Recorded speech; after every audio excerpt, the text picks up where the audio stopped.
ஓம் சாந்தி. அவ்யக்த முரளி 29/6/1971. அவ்யக்த பாப்தாதா, மதுபன்.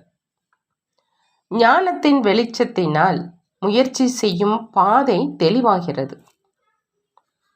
அனைவரும் என்ன முயற்சி செஞ்சிட்ருக்கீங்களோ அந்த முயற்சியின் மூலமாக தற்சமயத்தின் பிராப்தியாக என்ன லட்சியம் வச்சிருக்கீங்க? தேவ பதவியின் பிராப்தியோ எதிர்காலத்தினுடையது. ஆனால் தற்சமய முயற்சி செய்வதின் பிராப்திக்கான லட்சியம் எது? பரிஸ்தா ஆவது. பரிஸ்தாவின் முக்கியமான தகுதிகள் எவை? பரிஸ்தா ஆவதற்கான 2 தகுதிகள் எவை? ஒன்று லைட், மற்றொன்று மைட். தேவையாக இருக்கிறது, இரண்டுமே அவசியமாக இருக்கிறது. லைட் மற்றும் மைட் இரண்டுமே பரிஸ்தா நிலை வாழ்க்கையில தெளிவாக தென்படு.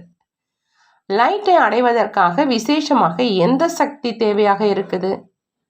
சக்திகளும் அதிகம் இருக்கின்றன இல்லையா? ஆனால் மைட் ரூபம் மற்றும் லைட் ரூபம் ஆவதற்காக ஒவ்வொரு தனித்தனி குணங்களை சொல்லுங்க. ஒன்று சிந்தனை சக்தி, அதாவது மனன சக்தி. இன்னொன்று சகித்து கொள்ளும் சக்தி. எந்த அளவு சகித்து கொள்ளும் சக்தி இருக்குதோ அவ்வளவு சர்வ சக்திவானின் அனைத்து சக்திகளும் தானாக பிராப்தியாகுது. ஞானத்தையும் லைட் அப்படின்னு சொல்றாங்க இல்லையா? அப்படி முயற்சி செய்யும் மார்க்கத்தை சுலபமானதாக மற்றும் தெளிவானதாக ஆக்குவதற்காகவும் ஞானத்தின் லைட் தேவையாக இருக்குது. இந்த லைட்டிற்காக அடுத்து சிந்தனை சக்தியும் தேவையாக இருக்குது. அப்படி ஒன்று சிந்தனை சக்தி மற்றும் இன்னொன்று சகித்து கொள்ளும் சக்தி தேவையாக இருக்குது. ஒருவேளை இந்த 2 சக்திகளும் இருக்குது அப்படின்னா காரியங்களை செய்து கொண்டு அங்கு இங்கு போகும்போதும் வரும்பொழுதும் பரிஸ்தா சொரூபம் யாருக்கும் காட்சியாக கிடைக்கும். சகித்து கொள்ளும் சக்தியினால் அனைத்து குணங்களின் பிராப்தி ஏற்பட்டே விடுகிறது. யார் சகித்து கொள்ளும் சக்தி உடையவராக இருப்பாரோ அவரிடம் முடிவெடுக்கும் சக்தி, பகுத்தறியும் சக்தி, உள்ளடக்கும் சக்தி தானாகவே ஒன்றுடன் சேர்ந்து அநேகம் வந்து விடுகிறது. சகித்து கொள்ளும் சக்தியும் அவசியமாக இருக்குது மற்றும் சிந்தனை செய்யும் சக்தியும் அவசியமாக இருக்குது. மனதிற்காக சிந்தனை சக்தியும் வார்த்தைகள் மற்றும் காரியங்களுக்காக சகித்து கொள்ளும் சக்தியும் தேவையாக இருக்குது. சகித்து கொள்ளும் சக்தி இருக்குது என்றார். பின்பு அவர் என்ன வார்த்தை கூறினாலும் அவை சாதாரணமானவையாக இருக்காது. மற்ற காரியங்கள் என்ன செய்தாலும் அவைகளும் அதன் பிரகாரமாகவே செய்வாங்க. அப்படி 2 சக்திகளின் அவசியம் இருக்குது. சகித்து கொள்ளும் சக்தி உடையவங்க காரியங்களை வெற்றி அடைந்துடுவாங்க. சகித்து கொள்ளும் சக்தியின் குறையின் காரணமாக காரியத்தின் வெற்றியிலும் குறை ஏற்பட்டுடுது. சகித்து கொள்ளும் சக்தி உள்ளவர்களுக்குத்தான் அவ்யக்த நிலை மற்றும் சுத்தமான எண்ணங்களின் சொரூப நிலை இருக்கும். சகித்து கொள்பவரின் முகத்தில் பிரகாசம் இருக்கும்.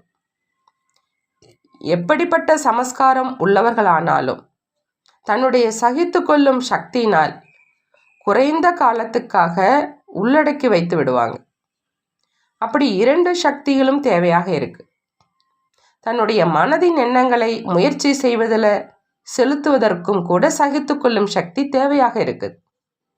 அதைத்தான் கட்டுப்படுத்தும் சக்தி அப்படின்னு சொல்றாங்க. சகித்து கொள்ளும் சக்தி இருக்குது என்றால் வீணான எண்ணங்களையும் கட்டுப்படுத்த முடியும். அப்படி இந்த 2 சக்திகளின் மேல் கவனம் வைங்க. நம்பர் 1, வியாபாரி ஆவதற்கான சுலபமான வழி என்ன? தன்னை பிஸியாக வைத்துக் கொள்வதனால்தான் நம்பர் 1 பிஸ்னஸ்மேனாக ஆகிடுறாங்க. யாருக்கு தன்னை பிஸியாக வைக்க தெரியாதோ அவர் பிஸ்னஸ்மேனுக்கு தகுதியற்றவர்னு சொல்லப்படும். இந்த பிஸ்னஸ்மேன் ஆவது என்றால் தனக்கும் வருமானம், மற்றவர்களுக்கும் வருமானம். இதற்காக தன்னைத்தானே ஒரு வினாடி கூட ஃப்ரீயாக வைத்து கொள்ளாதீங்க. அதாவது முற்றிலும் காரியம் செய்யாத நிலையில் வச்சுக்காதீங்க. நீங்கள் எந்த நம்பரின் பிஸ்னஸ்மேனாக இருக்கீங்க? இங்கு எவ்வளவு வேகமாக முன்னேறுவீங்களோ அவ்வளவு எதிர்காலத்தின் ஆசனத்தை அடைவதற்கும் முன்னேறி செல்வீங்க அப்படின்னு புரிஞ்சுக்கிங்க. நல்ல வாய்ப்பு இருக்குது. என்ன செய்ய விரும்பினாலும் அதை செய்ய முடியும். அனைவருக்கும் சுதந்திரம் இருக்குது. யார் எவ்வளவு வாய்ப்பை எடுக்கிறாங்களோ அவ்வளோ தன்னுடைய ஆசனத்தை அடைவதை உறுதியாக்குறாங்க அப்படின்னு புரிஞ்சுக்கிங்க. பிஸ்னஸ் மேனினுடைய அர்த்தமே யார் ஒரு எண்ணத்தை கூட வீணாக்காதவர். ஒவ்வொரு எண்ணத்திலும் வருமானம் இருக்கட்டும். எப்படி வெளி உலக பிஸ்னஸ்மேன் வருமானம் செய்து ஒவ்வொரு பைசாவையும் எவ்வளவு தொகையாக ஆக்கிவிடுகிறார், இங்கேயும் ஒவ்வொரு வினாடி மற்றும் எண்ணத்தில் வருமானம் செய்து காண்பிக்கட்டும்.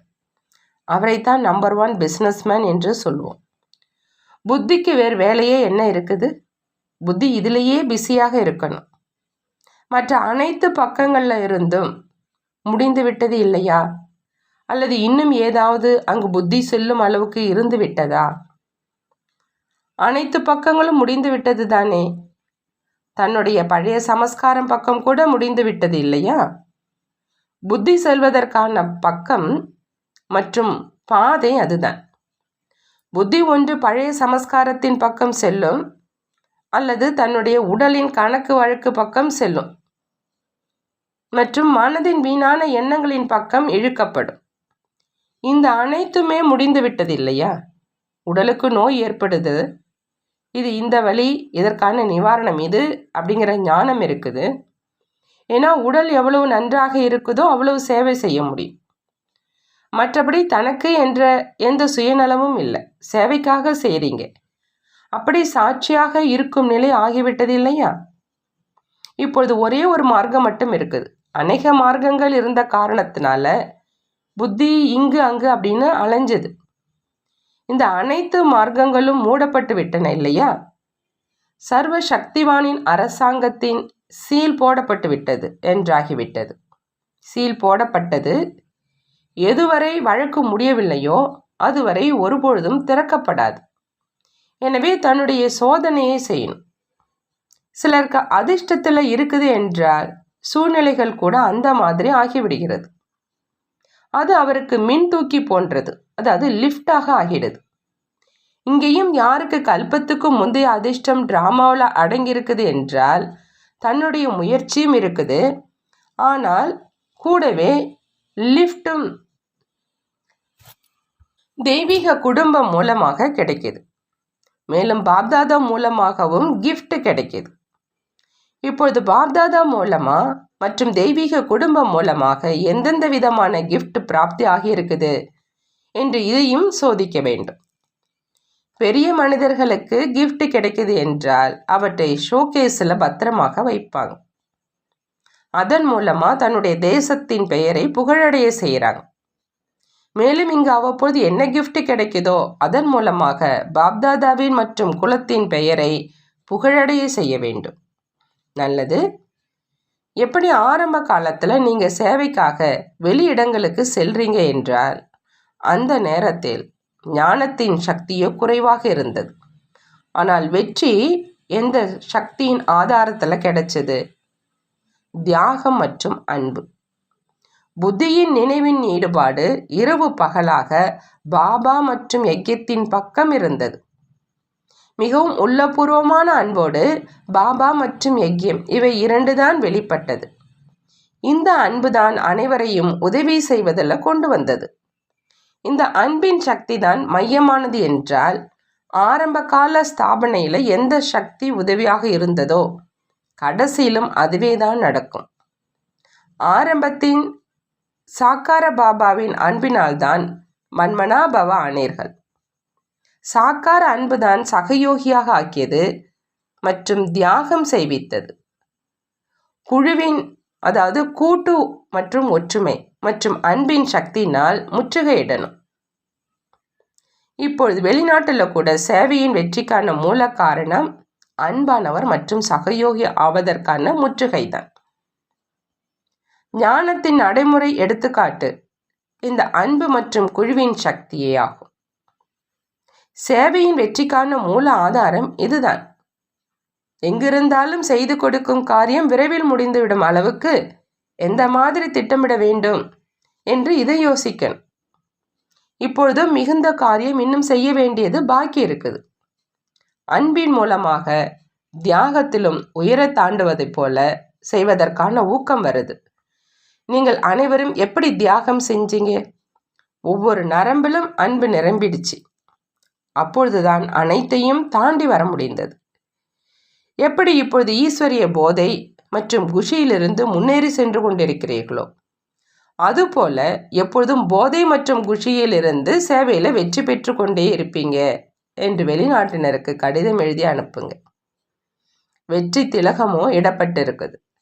தன்னுடைய வெற்றி திலகத்தை எப்பொழுதும் பார்த்து கொண்டே இருங்க. மற்றபடி இதுவரை என்ன செஞ்சிருக்கீங்களோ அதற்காக பாப்தாதாவும் பார்த்து மகிழ்ச்சி அடைகிறார். ஆனால் இன்னும் முன்னேறி செல்லத்தான் வேண்டும். ஏதாவது வாரிசை உருவாக்குங்க. அப்பொழுதுதான் சபாஷ் என்று பாராட்டுகள் தருவோம். இதுவரை என்ன செஞ்சிருக்கீங்களோ அதில் மகிழ்ச்சி அடையணும். ஆஹா ஆஹா என்று பாராட்டும் காரியத்தை இப்பொழுது செய்யணும். மகிழ்ச்சி இதற்காகத்தான் அடையிறீங்க. ஏன்னா போதை மற்றும் குஷி நல்லபடியாக நிலைத்திருக்குது. இதுவரையிலான ரிசல்ட் மிக நல்லதாக இருக்குது. இவர்களுடைய கமெண்டர் மிகவும் தைரியம் நிறைந்தவங்க. ஏதாவது ஒரு காரியத்தில் ஒருவராவது தைரியம் வைத்து சவாலை ஏற்றுக்கொண்டாங்க அப்படின்னா மற்றவர்களும் அவருடன் சேர்ந்துடுவாங்க. விதவிதமான குரூப்பாக இருந்த போதிலும் பூச்சென்று நன்றாக இருக்குது. அதற்காக வாழ்த்துக்கள். நல்லது. வரதானம். பிரம்ம பாபாவுக்கு சமமாக உயர்ந்ததிலும் உயர்ந்த ஓவியத்தை உருவாக்கக்கூடிய பரோபகாரி ஆக்குக. பிரம்ம பாபாவுக்கு சமமாக உயர்ந்ததிலும் உயர்ந்த ஓவியத்தை உருவாக்கக்கூடிய பரோபகாரி ஆகுக. உயர்ந்த நினைவு மற்றும் உயர்ந்த காரியம் மூலமாக அதிர்ஷ்டத்தின் ஓவியத்தை அனைத்து குழந்தைகளும் வரைந்திருக்கீங்க. இப்போ அதற்கான கடைசி டச்சிங் என்பது சம்பூர்ண நிலையை அடைவது மற்றும் பிரம்ம பாபாவுக்கு சமமாக உயர்ந்ததிலும் உயர்ந்தவராக ஆவது. இதற்காக பரோபகாரி ஆகுங்கள். அதாவது சுயநல உணர்விலிருந்து எப்பொழுதும் விடுபட்டு இருங்க. ஒவ்வொரு சூழ்நிலையில், ஒவ்வொரு காரியத்தில், ஒவ்வொரு குழுவில் சகயோகியாய் இருக்கும் பொழுது எவ்வளவு சுயநலமற்ற நிலை இருக்குமோ அவ்வளவே பரோபகாரி ஆக முடியும். எப்பொழுதும் தன்னை நிரம்பியவராக அனுபவம் செய்வாங்க. எப்பொழுதும் பிராப்தி சொரூபத்தின் நிலையில நிலைத்திருப்பாங்க. தனக்காக எதையும் சுவீகாரம் செய்ய மாட்டாங்க. ஸ்லோகன். அனைத்தையும் தியாகம் செய்தவராக ஆவதால்தான் சரளத்தன்மை மற்றும் சகித்து கொள்ளும் தன்மையின் குணம் வரும். அனைத்தையும் தியாகம் செய்தவராக ஆவதால்தான் சரளத்தன்மை மற்றும் சகித்து கொள்ளும் தன்மையின் குணம் வரும். நல்லது. ஓம் சாந்தி. நன்றி பாபா. நன்றி.